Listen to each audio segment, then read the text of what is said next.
Hello বন্ধুরা, আসসালামু আলাইকুম। আপনারা সবাই কেমন আছেন? আশা করি ভালো আছেন। আমিও ভালো আছি, আলহামদুলিল্লাহ। আজ আমি এসেছি আপনাদের মাঝে শেয়ার করার জন্য তালের পিঠা তৈরি রেসিপি।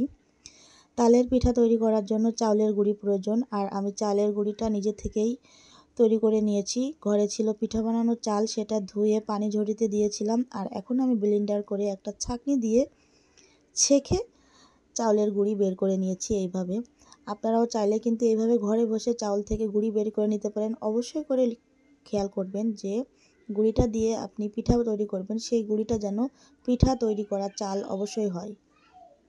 সব চাল দিয়ে কিন্তু পিঠা তৈরি হয় না, আর সব গুঁড়ি দিয়ে ভালো পিঠা হবে না। অবশ্যই করে পিঠা বানানোর চাউলের প্রয়োজন। যাই হোক, কথা না বাড়িয়ে আমি কাজে চলে আসি।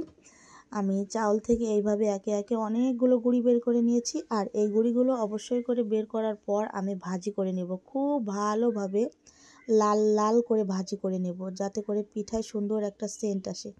আপনারা অবশ্যই করে যখন তাল পিঠা তৈরি করবেন তখন কিন্তু চাউলের গুঁড়িটা বেশ ভালো সময় নিয়ে অল্প অল্প করে ভাজি করে নেবেন। আর অবশ্যই লক্ষ্য রাখবেন ভাজি করার সময় যেন চালের গুঁড়িটা হাঁড়ির নিচে লেগে না যায়। হাঁড়ির নিচে কিন্তু গুঁড়ি লেগে গেলে পোড়া পোড়া একটা গন্ধ বের হবে। আপনারা অনবরত লাড়তে চাড়তে থাকবেন যতক্ষণ পর্যন্ত চালের গুঁড়িটা লাল হয়ে না আসে। আর ভাজি হয়ে গেলে গুঁড়িটা নামিয়ে নিতে হবে। নামিয়ে নিয়ে তারপরে আমি দিয়ে দেবো নারিকেল কুড়া। নারিকেল কুড়া দিয়ে গুঁড়ির সঙ্গে ভালোভাবে মিশিয়ে নিয়ে পরিমাপ মতো লবণ দিয়ে দেবো, যেহেতু মিষ্টি জিনিসে লবণ প্রয়োজন। লবণ দিলে ব্যালেন্সটা ভালো থাকে। আর এখন আমি দিয়ে দিচ্ছি চিনি। চিনিটা দিতে হবে মিষ্টির জন্য। আর এটা হচ্ছে তালের পেস্ট, তাল থেকে পেস্ট বের করে নিয়েছিলাম। এখন আমি সে ভাজা গুঁড়ির ভিতরে দিয়ে দিয়েছি তাল, চিনি, লবণ এবং নারকেল কুড়ি দিয়ে ভালোভাবে গুঁড়িটা মিহি করে নেব। ভালোভাবে সুন্দর করে একটু একটু করে তাল দিয়ে এই গুঁড়িটা সুন্দর করে একটা ডো তৈরি করব। আর যখন এই পর্যায়ে ডো চলে আসবে তখন আপনারা বুঝবেন যে পিঠা বানানোর উপকরণ হয়ে গিয়েছে।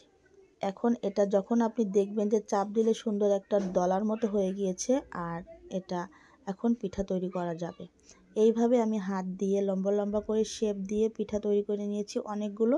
আর ওই দিকে আমি হাঁড়িতে পানি দিয়ে জাল দিচ্ছি যাতে পানিতে বলক চলে আসে। আর পানিতে যখনই বলক চলে আসবে হাঁড়ির মুখের উপরে একটা জার দিয়ে ফুটো ফুটো একটা জার দিয়ে এই পিঠাগুলো কিন্তু সুন্দর করে সেদ্ধ করে নিতে হবে। অনেক সময় করে যদি সেদ্ধ করেন তাহলে কিন্তু পিঠাগুলো সুন্দর সেদ্ধ হবে।